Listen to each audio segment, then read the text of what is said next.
topik yaitu ini dia. Nah, di topik di sini nih, sebenarnya maaf. Jadi seperti Anda sudah paham, di Simaster sudah saya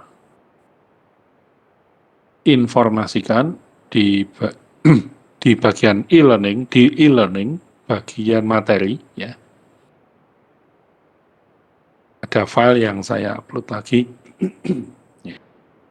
Ada beberapa file di sana, saya yakin Anda sudah menemukannya, ada yang baru. Nah, ada file ini ya, ada file tentang apa yang Anda lihat, ada apa yang Anda baca ini. Nah, saya akan memberikan highlight, penekanan-penekanan atau overview, penjelasan singkat tentang apa yang ada di dalam file ini. Itu ya. File yang ada itu, kalau tidak salah, judulnya adalah Optimal Interval of Parts Replacement, kalau nggak salah seperti itu. Optimal interval of parts replacement. Nah, kalau kemudian Anda baca ya, di subbab 12.2 itu, maka dari judulnya saja sudah terlihat kita mendapatkan pesan bahwa preventive replacement atau preventive parts replacement itu bermanfaat. Nah, dan manfaatnya secara nyata ada di peningkatan reliability dari sistem yang ada. Kalau saya bicara sistem berarti Anda pahami itu contohnya berarti bisa jadi equipment, unit, part maupun komponen itu sendiri. Nah, apa yang dimaksud begitu? Nah, kalau kemudian pertanyaannya apakah yang dimaksud, saya berasumsi Anda sudah membacanya pula, jadi saya tinggal meng-highlight, saya tinggal memberikan penekanan di bagian-bagian tertentu, ya. Jadi pemahamannya adalah di dalam kita melakukan pemeliharaan, maintenance, ya, itu banyak hal yang bisa kita lakukan. Hal yang paling sederhana adalah maintenance task. Yang paling sederhana adalah maintenance task yang Anda paham disebut dengan breakdown maintenance atau run to failure maintenance, RTF. Ya. Breakdown maintenance, BDM, B besar D kecil M, atau RTF, run to failure maintenance.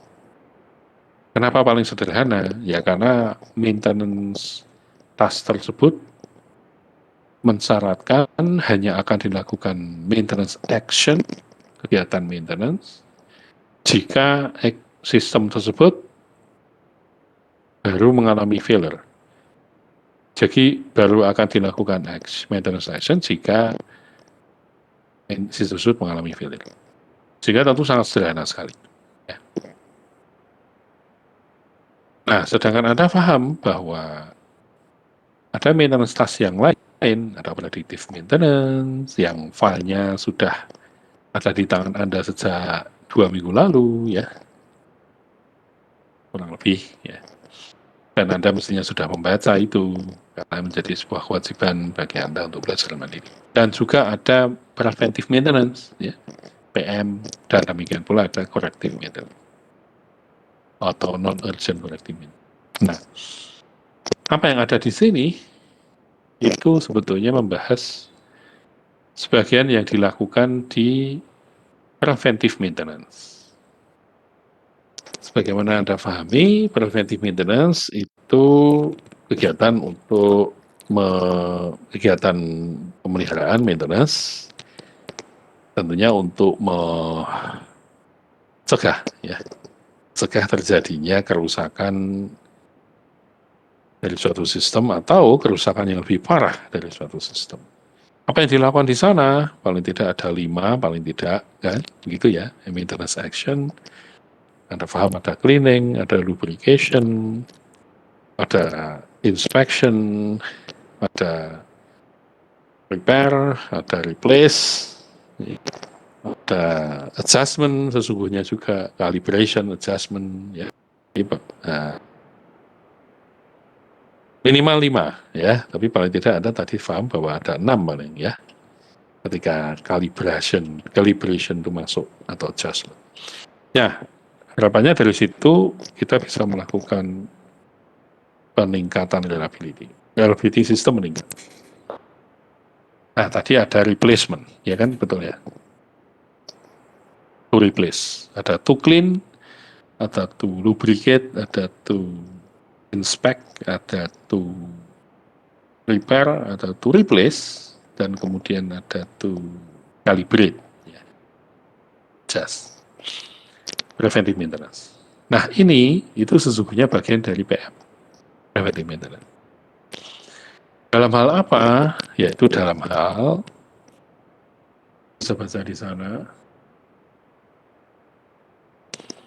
you will increase your equipment reliability by learning to replace critical components at the optimal time before a breakdown occurs. Nah, konsepnya di situ.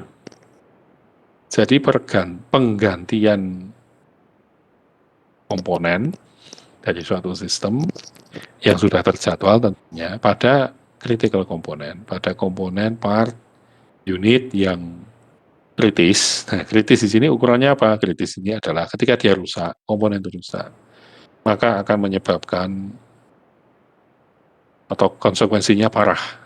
Konsekuensinya besar, konsekuensinya luas. Contohnya adalah shutdown. Shutdown dari production shutdown. Pabrik berhenti. Itu berarti yang mengalami failure disebut dengan critical unit, critical system, critical component, critical part. Ya. Nah, jadi mengganti critical component pada interval waktu yang optimum sebelum terjadinya kerusakan yang sesungguhnya, kerusakan yang mungkin terjadi nanti. Jadi sebelum terjadi rusak diganti dulu. Nah, kan preventif ya. Semangatnya adalah itu, ya. Sehingga jelas ini bagian dari pekerjaan PM, dari maintenance task berupa PM, preventive maintenance. Nah, disebut dengan preventive parts replacement atau preventive replacement. Nah, bagaimana caranya itu dilakukan? Gitu. Tentu karena menerka di sini, karena memprediksi di sini, agar bisa melindungi, to prevent, memprediksi, karena memprediksi agar bisa to prevent, maka tentu ada maintenance task yang juga terlibat, yaitu adalah predictive maintenance, ya kan. Dalam hal ini adalah melakukan inspection atau pengumpulan data itu. Jadi data diambil, dari data itu diolah, sehingga hasil dari pengolahan itu salah satunya itu adalah optimum interval time. Ya, jadi waktu interval penggantian preventive part replacement yang optimal. Itu adalah output atau luaran dari kegiatan predictive maintenance tersebut, yang kemudian dieksekusi di preventive maintenance tersebut. Seperti itu. Nah, untuk mengeksekusinya, untuk membumikannya, preventive replacement itu ada dua pendekatan, yaitu adalah block replacement policy, ya, block replacement policy, dan yang satunya adalah age-based replacement policy. Age-based replacement policy.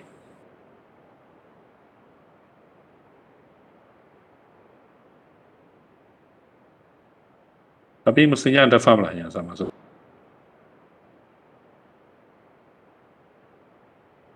Ulangi. Nah ini nih, age-based replacement policy.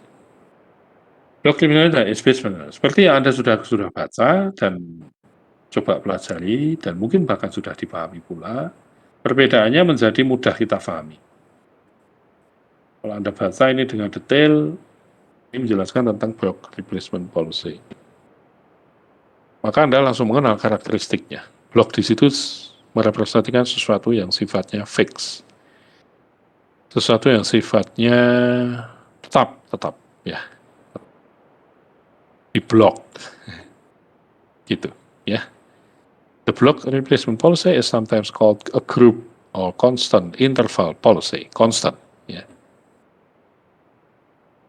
Since replacement occurs at fixed times.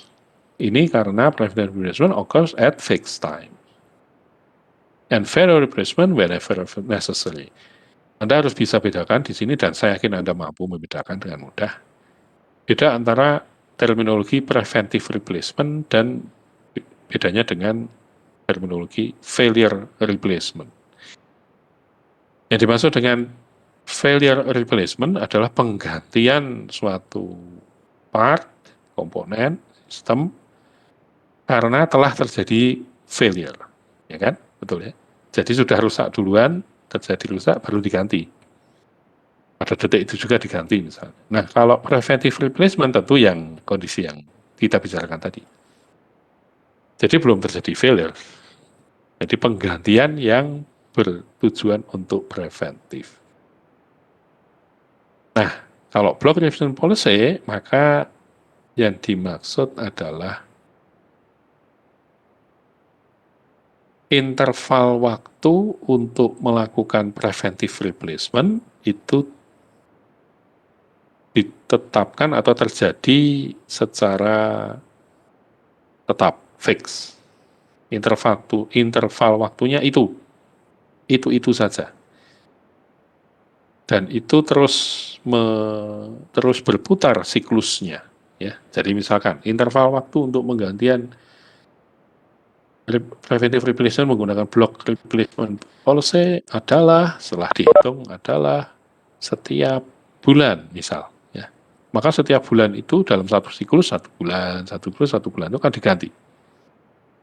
Ada atau tidak ada failure, pokoknya dari tanggal 1 bulan Januari nanti 1 bulan katakanlah 30 hari kemudian di bulan Februari itu nanti akan diganti lagi.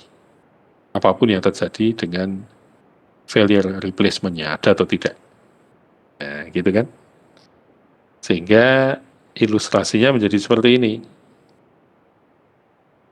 Ilustrasinya menjadi seperti ini kan. Betul ya.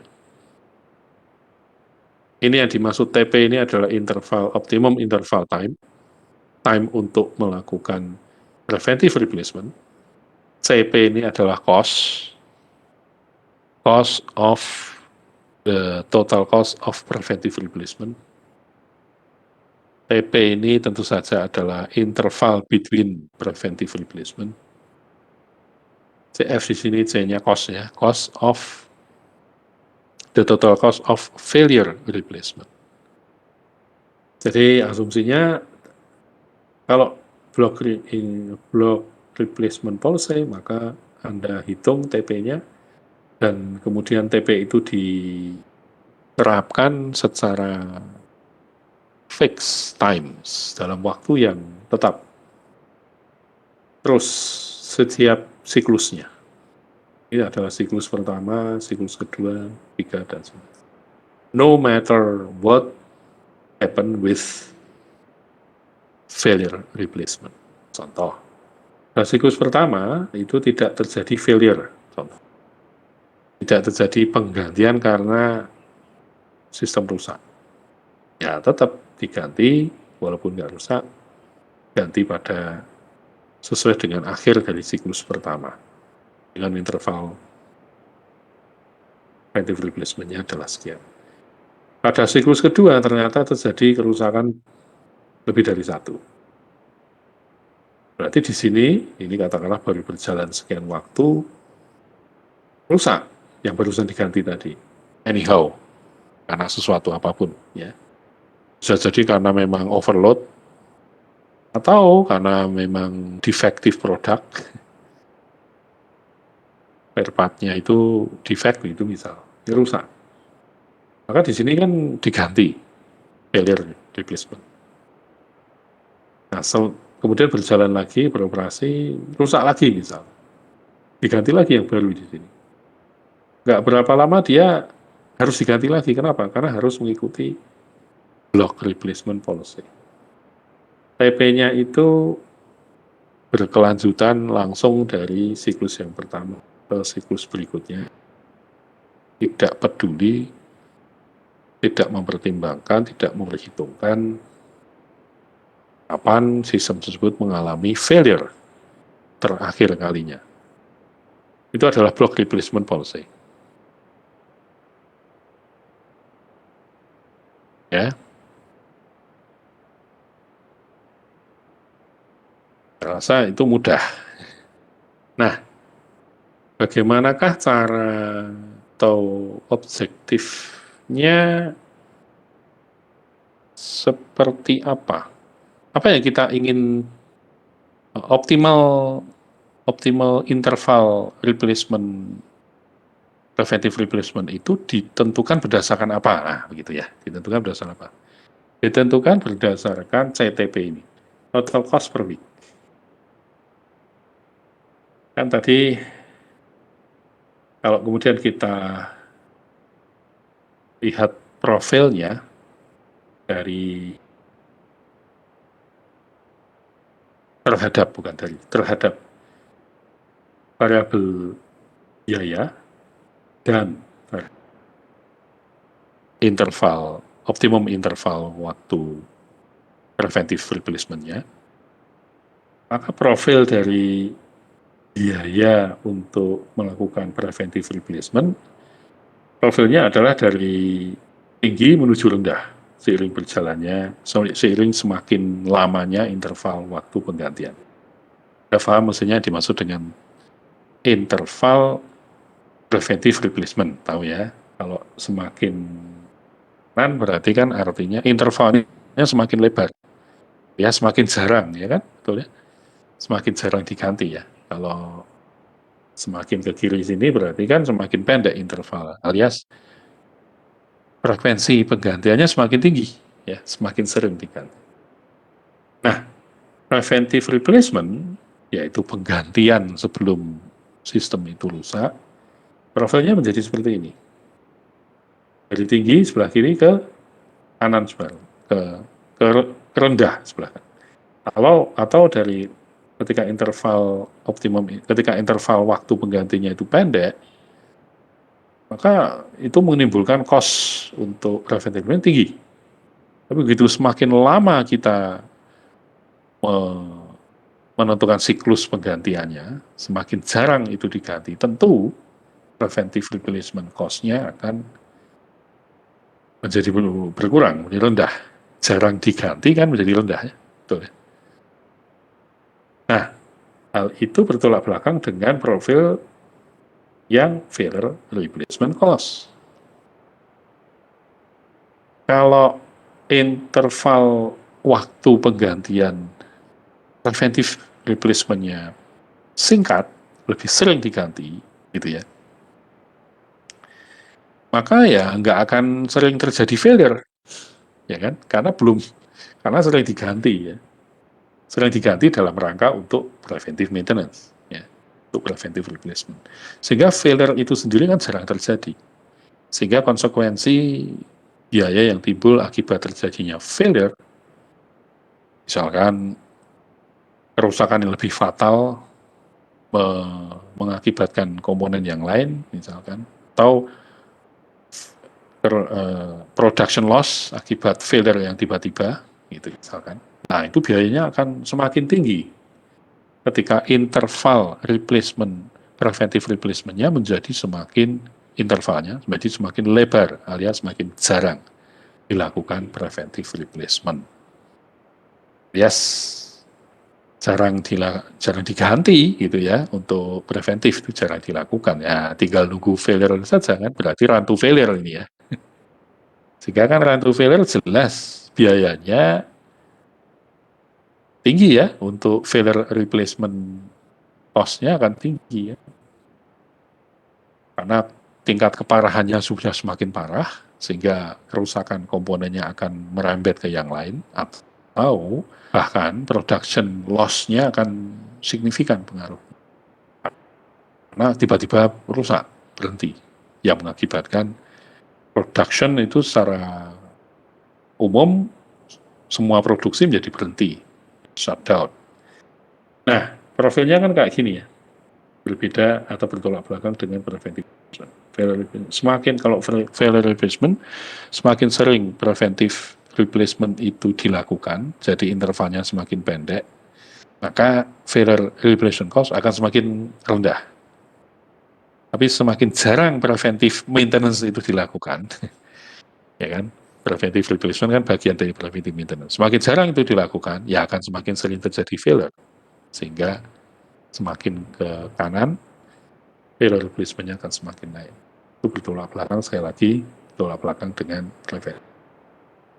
Nah, tujuannya di sini adalah kita menentukan di manakah optimum value-nya dari interval between preventive.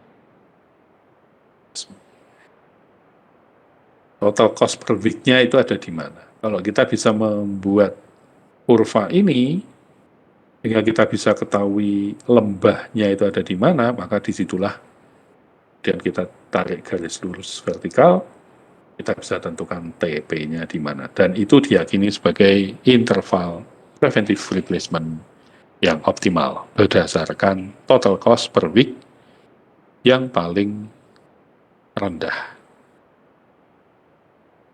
Nah, hal seperti ini bagi kita, industri engineer di S1 dulu, atau kalaupun toh S1 Anda bukan industri engineer, pasti belajar tentang optimasi. Anak teknik mesin misalkan, belajar optimasi dia, matematika, matematika 3. Teknik yang lain demikian pula, saya yakin, MIPA juga. Nah, sehingga ini menjadi mudah. Saya tidak akan melanjutkan lebih detail lagi. Bagaimanakah caranya kemudian menentukan TP-nya, begitu ya. Konsepnya kan Anda paham, yaitu kita mencari total cost yang paling minimum, maka disitulah TP-nya. Yang ingin saya bahas adalah rumusnya. Rumusnya kan sesungguhnya yang ada di sini ya.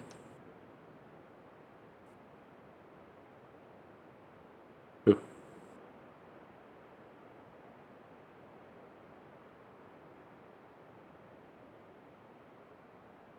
rumusnya ada nggak jelas. Sudah. Rumusnya adalah ini.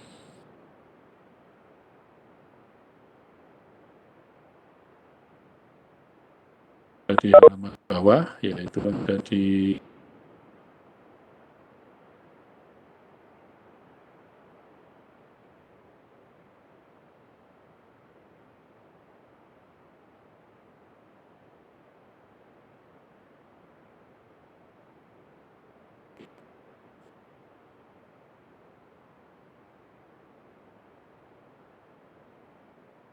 ya, ini dia. Ini adalah rumusnya untuk block replacement policy. Ya, jadi dengan rumus itu ya menjadi mudah, bisa dan mudah, gitu ya, untuk melakukan itu.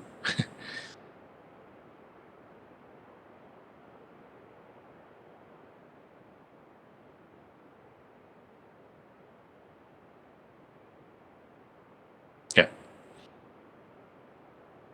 Nah, ini legendnya ada di mana? Apakah itu CP, CF, H itu apa, HTP itu apa?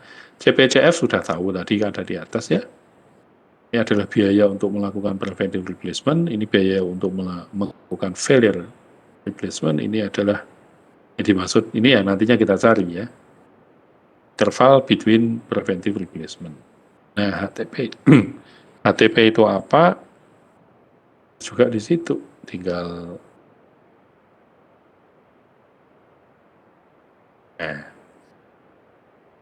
ya, expected number of errors in interval. Oke, jadi saya rasa tidak ada yang sulit di sini, ya. Ujungnya, at the end of the day, kita butuh ini, ya, butuh ini. Karena ini adalah mathematical function, fungsi matematika, fungsi matematis untuk mendapatkan kurva yang lembah tadi. Pastinya ada. Nah ini. Jadi ini, itu rumusnya adalah C fungsi TP sama dengan CP ditambah CF dikalikan H fungsi TP dibagi, itu semua dibagi dengan P. Nah, kita menginginkan menemukan mathematical function itu berada di titik lembahnya, itu ada di TP keberapa, atau TP yang nilainya berapa di setelah TP. Ya, itu kalkulus ya, udah kan? Sehingga yang penting tentu saja adalah rumusnya. Nah, kita dibantu dengan rumus yang sudah ada itu oleh author dari buku ini. Buku ini author pengarangnya adalah Jardine, kemudian Campbell, saya nggak terlalu ingat ya. Ada Jardine, yang pasti ada Jardine. Itu terkenal sekali untuk maintenance optimization. Baik, jadi itulah untuk block replacement. TP-nya ditentukan menggunakan rumus yang tadi. Nah, kalau edge-based replacement itu seperti apa? Pada prinsipnya serupa. Prinsipnya serupa, memang tidak sama, tapi serupa. Apa yang dimaksud dengan serupa itu? Ya, pada prinsipnya kita menentukan TP, ya. Tapi konsepnya memang tentu saja tidak sama. Yaitu adalah di sini ada edge base, bukan lagi block. Kalau edge base berarti TP itu tidak fix times. Ya. Maksudnya TP-nya fix, tetapi penentuan TP dimulai kapan itu tidak sekedar hanya siklus pertama selesai, lanjut siklus kedua, lanjut siklus ketiga, dan tidak. Kalau itu block. Tapi TP dalam edge-based replacement policy itu dia mulai itu segera setelah terjadinya failure. Nah, jadi itulah kenapa disebut dengan age-based. Replacement-nya berbasis umur. Jadi kalau, nah ini asumsinya. Pada siklus pertama kan pura-puranya TP sudah dihitung dengan rumus yang nanti kita lihat, temu TP. Nah, ini adalah optimal interval time. Sehingga apa? Dari awal new item dipasang baru, kemudian sekian satuan waktu, satu siklus, TP tercapai, diganti itu. Rusak atau tidak rusak. Nah, pada kenyataannya tidak rusak ya, berarti diganti. Sehingga muncul cost of preventive. Nah, ketika sudah diganti, kan argonya kan berjalan lagi, siklus kedua. Dari sini ke sana. Mestinya akan ada TP berhenti di sini atau CP-nya muncul di sini mestinya, kurang lebih. Tapi kenyataannya tidak. Kenapa? Karena ada failure di titik ini. Berarti harus diganti. Barusan diganti di sini, rusak lagi di sini. Harus diganti. Nah, TP itu dimulai di titik di mana terjadi failure yang terbaru, ya, terakhir. Nah, disinilah TP itu dimulai lagi. Jadi mestinya dia dimulai dari sini ke sana, selama TP. Mungkin katakanlah segini, saya nggak mengukur panjangnya berapa ya. Tapi ternyata belum sampai ke siklus berikutnya, belum ke satu siklus berikutnya, yaitu siklus kedua. sudah rusak lagi. Nah, yang terjadi adalah diganti, kemudian argonya dimulai lagi dari titik di mana failure yang terakhir atau terbaru. Sehingga dia menjalani satu siklus yang berikutnya, yaitu siklus kedua itu. Nah, ternyata tidak terjadi failure, sehingga terjadilah di sini nanti preventive replacement. Belum rusak, tetapi sudah diganti. Dan di siklus-siklus berikutnya. Jadi, serupa. Kenapa serupa? Karena sama-sama kita menentukan optimal interval replacement, preventive replacement time. Sama-sama dia menjalani siklusnya. Bedanya apa? Bedanya adalah TP-nya itu dimulai kapan. Nah, itu yang membedakan antara block replacement policy dan age-based replacement policy. Seperti itu, sederhana saja, ya. Nah, kita nggak perlu repot-repot menentukan rumusnya, karena rumus ini didapat dari empiris, ya. Secara empiris, jadi percobaan dilakukan, kemudian nanti ditentukan regresi linear, rumusnya jadi kayak apa, gitu. Seperti itu. Sehingga diperolehlah itu,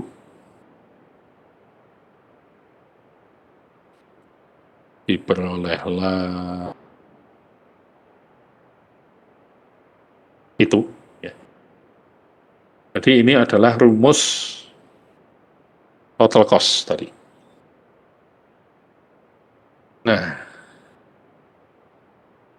jadi ini adalah persamaan matematis, mathematical function, untuk kurva yang bentuknya profilnya lembah tadi. Ya, tapi untuk age-based replacement policy. Legendnya ini apa saja? Terlalu mudah untuk dibahas, karena semuanya sudah lengkap ada di sini. Dan saya yakin Anda sudah memahaminya karena Anda sudah mencoba mempelajarinya. Kan? Dan semuanya di atas ini. Oke, jadi rumusnya ini itu adalah tentu saja rumus yang CP dikalikan R kali R fungsi TP. R fungsi TP itu apa ya? Ya Anda bisa lihat di sini.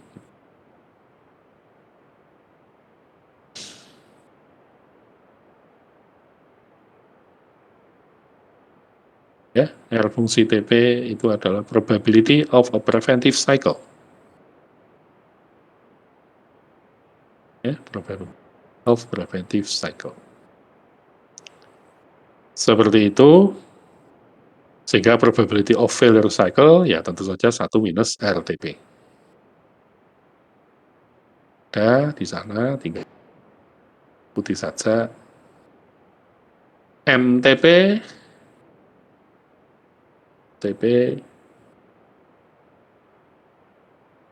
itu adalah nilai rata-ratanya.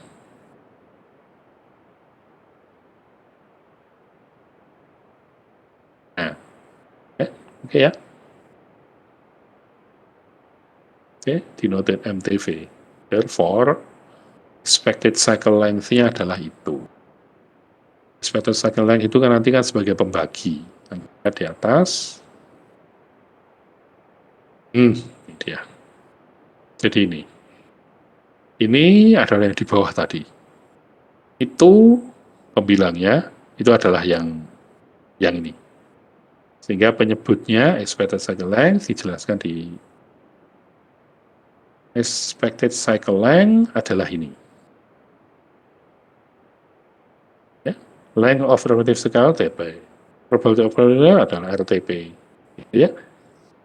Dan seterusnya. The length of failure cycle adalah ini. Sehingga nantinya akan didapatkan expected cycle length totalnya tadi adalah ini. Nah, ini adalah penyebut. Nah, dari itu ini, penyebut ini berada di sini. Sedangkan yang penjelasan yang ada di pembilang ini ada di atas tadi. Ya. Sekali lagi, CTP ini adalah rumus untuk profil kurva yang lembah. Ini dia.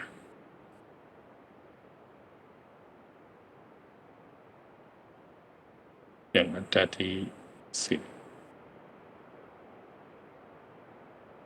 Kelamaan ya.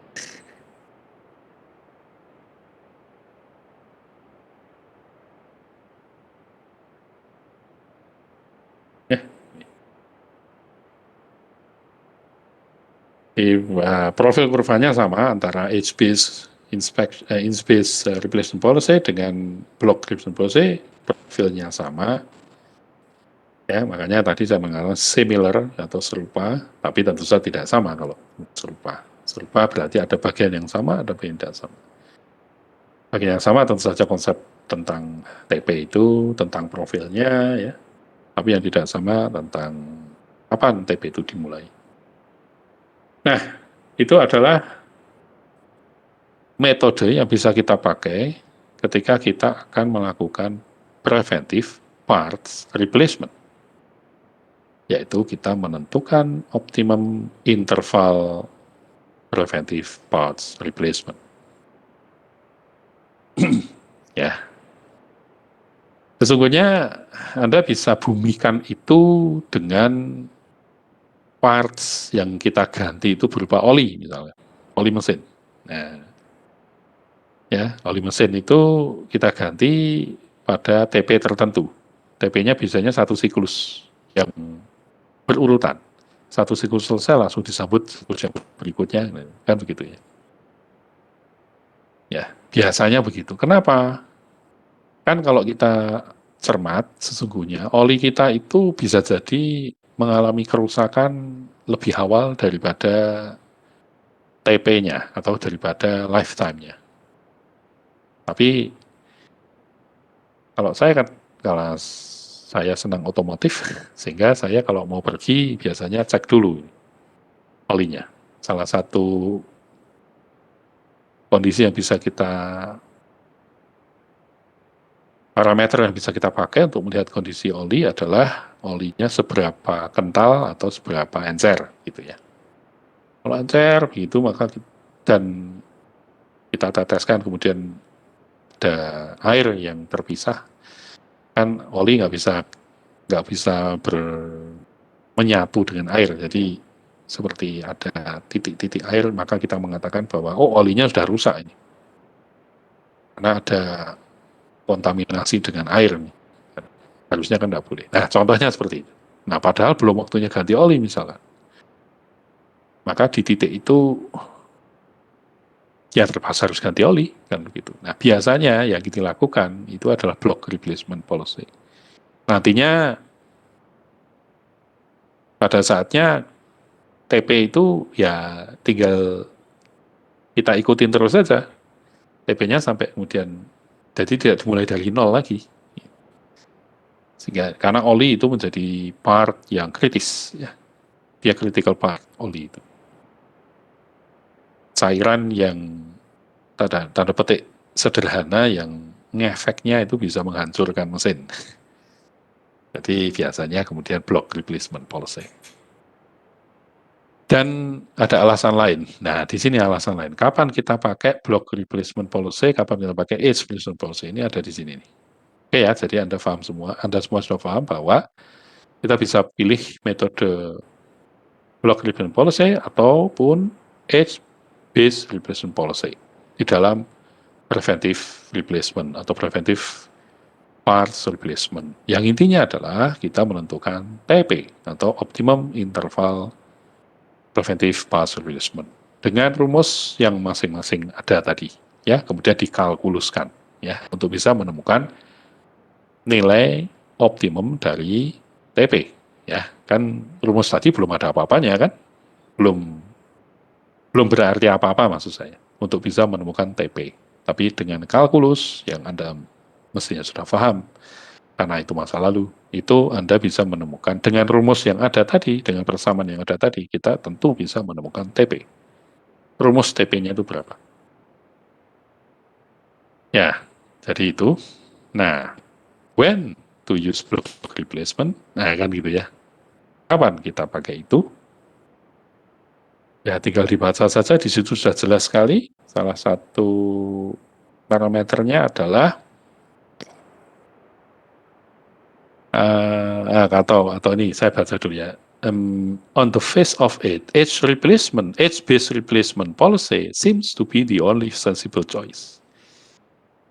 Seperti apa? Seolah age-based replacement policy itu adalah yang terbaik, ya, yang paling it does make sense gitu ya, because it has common sense. Seolah, kenapa? Karena TP-nya itu di-reset ke nol setiap kali failure terjadi. Sehingga kita nggak akan mungkin mengganti part pada saat lifetime-nya masih hidup. Kan begitu. Kalau block replacement policy kan besar sekali kemungkinan itu terjadi. Ya kan? Kita mengganti part yang masih baru. Kalau block replacement policy menjadi sangat mungkin itu. Nah ini. Di sini sudah diganti baru, selang beberapa satuan waktu, sebentar ganti lagi yang baru. Itu adalah blok. Jadi ada konsekuensi di situ, gitu ya, yang munculnya biaya tentu. Makanya tadi dengan fakta yang ada on the face of it, gitu kan.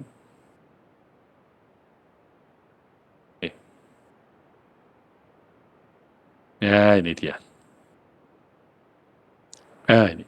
Age-based replacement policy seems to be the only sensible choice. Tapi, nah ini,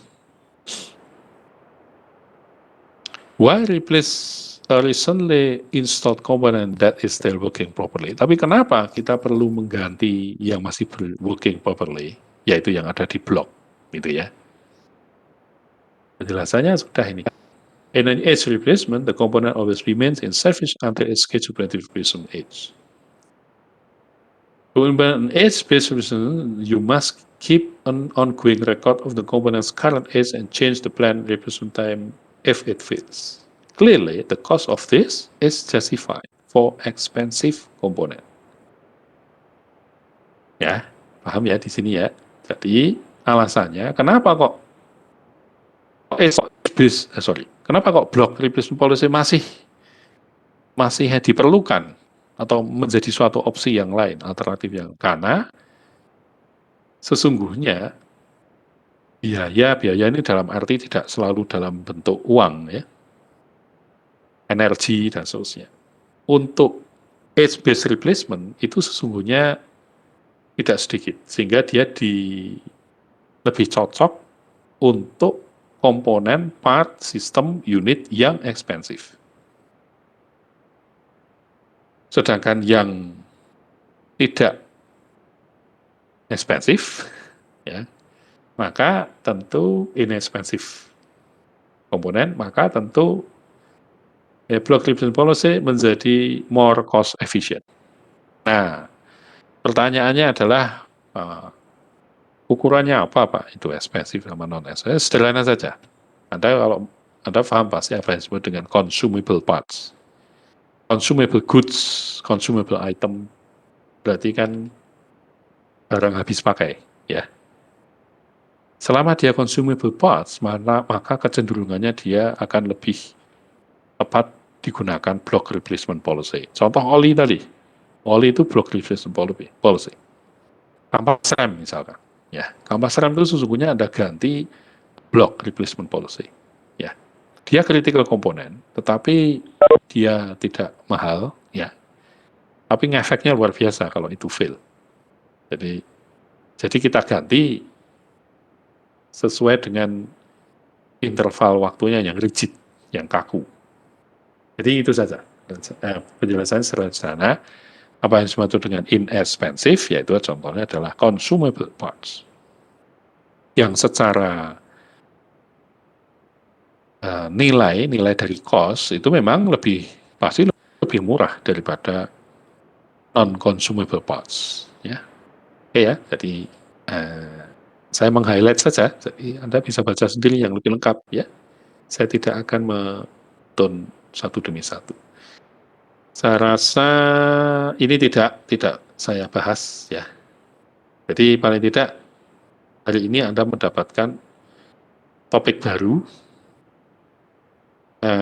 enhancing reliability through replacement. Kalau yang tadi ini di bawah itu, enhancing reliability through inspection itu tidak dibahas. Tidak. Nah ini terus tidak. Tapi konsepnya sebetulnya kan serupa, ya kan? Bedanya kalau yang tadi itu replace, kalau yang ini inspect. Jadi kapan kita melakukan inspection? Itu saja. Kita tidak bicara tentang nantinya harus merepair ataukah mengganti. Pokoknya kapan menginspeksi. Nah ini kan juga pekerjaan preventive maintenance ya. Scheduling itu kan, ya kan? Kapan kita menginspeksi equipment itu. Belum sampai ke harus mengganti, tapi cukup menginspeksi. Nah, tidak masuk dalam topik diskusi di semester ini katakanlah.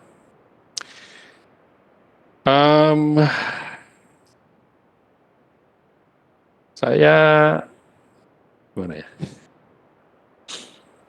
Ya, saya rasa itu. Saya akan berikan kesempatan kepada Anda untuk masuk ke sesi 3 terkait dengan topik pada hari ini. Jika ada yang ditanyakan, Anda diberikan kesempatan.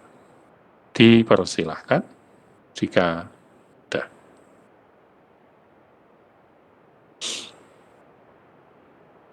Jika ada pertanyaan, dipersilahkan.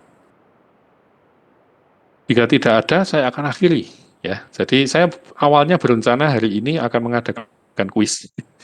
Makanya di materi itu saya di Simaster kan saya tulis nomor 1 adalah ini topiknya, nomor 2 adalah pendalaman semua materi ya. Pendalaman di sini tentu saja kan bisa bentuknya dalam sesi 1 atau sesi 2. Nah, sesi 2 itu bisa jadi kalau dimodifikasi jadi kuis. Ya. Jadi saya rencana hari ini kuis. Nah, ini kuis yang tidak diridhoi Allah, ya. Tidak dapat izin. Saya menjadi batal menjalankan kuis. Jadi saya mohon maaf. Kenapa? Karena ada agenda mendadak yang saya kerjakan. Suratnya sudah keluar, surat penugasan. Sekali lagi saya mohon maaf, ya saya nggak tahu ini berita baik atau tidak bagi Anda. Tapi yang pasti adalah paling tidak materi itu sudah tersampaikan, ya. Jadi untuk UTS nanti ya bahannya sampai dengan yang terakhir topik materinya ya preventive parts replacement, optimum preventive parts replacement sampai dengan itu dari awal sampai itu. Termasuk predictive maintenance mohon dengan sangat ya jangan diabaikan. Itu sebetulnya yang akan jadi soal kuis saya di antaranya ada banyak soal yang dari predictive maintenance sesungguhnya kuisnya. Ya begitu ya. Jadi sekali lagi jika ada yang ingin ditanyakan terkait topik yang ada, maka dipersilahkan. Saya rasa tidak ada, ya. Baik. Sekali lagi terima kasih atas kehadirannya dan kondusivitas ya yang dibangun selama kita berjumpa perkuliahan ini. Sampai jumpa di pertemuan berikutnya yaitu kalau nggak salah UTS ya. Nah, mohon Anda dengan sangat mohon Anda selalu cek Simaster ya, pengumuman Simaster karena nantinya akan ada pengumuman terkait dengan khusus terkait dengan ujian UTS. Baik, I will end this meeting now.